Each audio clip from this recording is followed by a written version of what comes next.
Hey, I just wanted to show you all something. I'm starting my little garden here from seed, and I wanted to talk about acidic soil versus alkaline soil because there's some plants that prefer either or.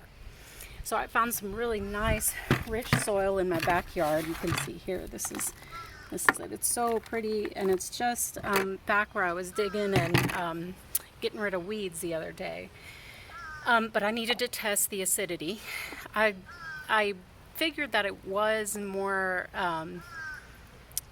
acidic just because it's under trees and stuff like that, but I just needed to test it. And one way to test it, the easiest way, is you put a little bit of this dirt and you put it inside a cup. It doesn't really matter the portions.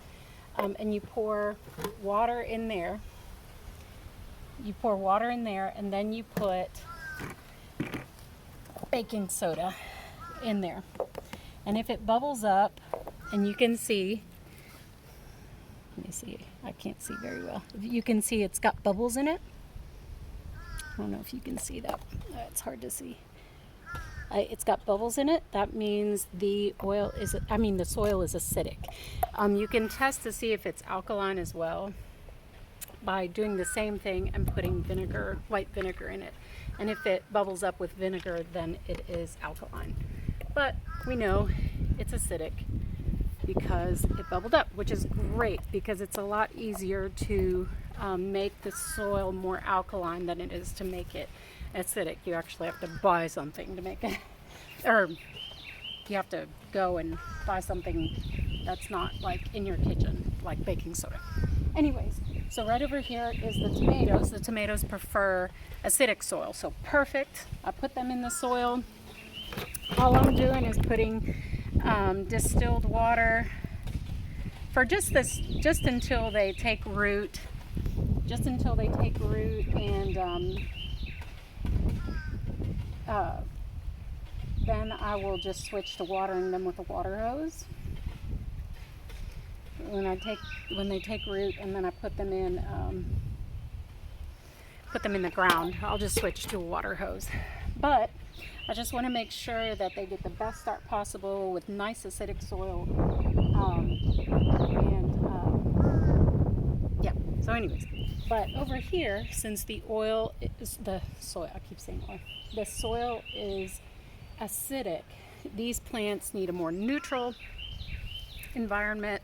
So I actually went ahead and mixed up baking soda and water, and you just do like a gallon, and you do maybe like 2 teaspoons. It's not a big deal. Obviously don't put a ridiculous amount of baking soda, and then you put that on it,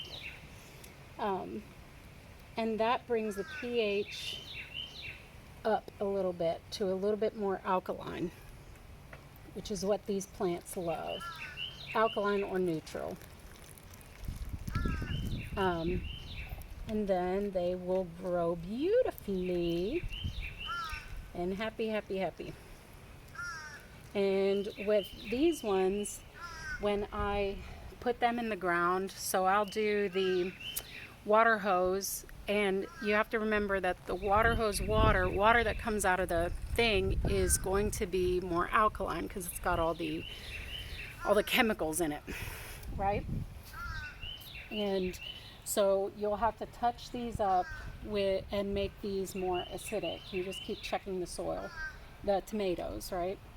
And then, or you can just leave them. Tomatoes do pretty well.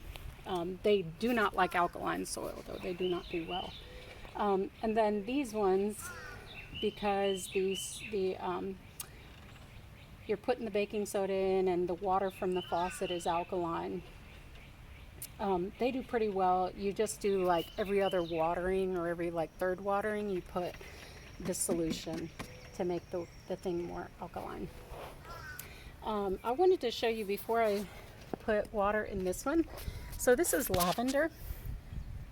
And the interesting thing here is that, I don't know if you notice a difference in this soil. I actually found in another area on my land that has sand. So the thing about lavender is it's a Mediterranean plant, which are a lot of herbs are. Herbs and spices are Mediterranean. And it prefers really like dry and sandy soil. So that's why I didn't put any water in this. So I'll leave it like that. Though the soil is just a little bit damp. So I'll just leave it like that for a day or so, then come out and pour this into it and then give it a good little start. But it likes really dry, really sandy, well drained soil. So anyways, thought y'all would like to hear that. And hope you guys are having a good day. Bye.